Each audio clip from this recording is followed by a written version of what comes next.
I do now own 3 units from this company, Monikala knives, and I have seen inconsistencies all over the place. This was my first ever unit that I have heavily modified, the Monikala Assault Team Model 1.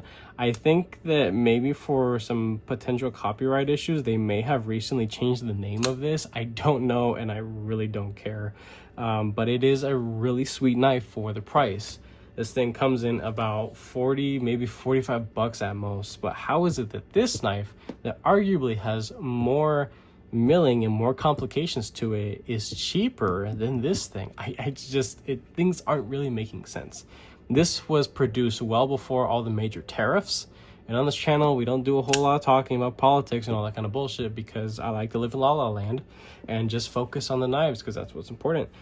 But the Monikala Assault Team Model 1, as well as a 2 and 3, were all products produced and, sold before tariffs.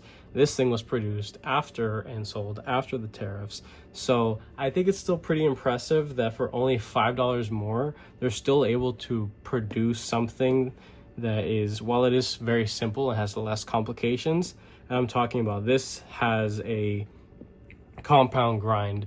So you have a flat at the tip for stability and a hollow for slicing. The hollows are very inconsistent. I'll show you that up close in just a sec. But they offered this model with studs and a flipper. Really aggressive jimping on this model, but they have made a huge improvement and softened it down over here.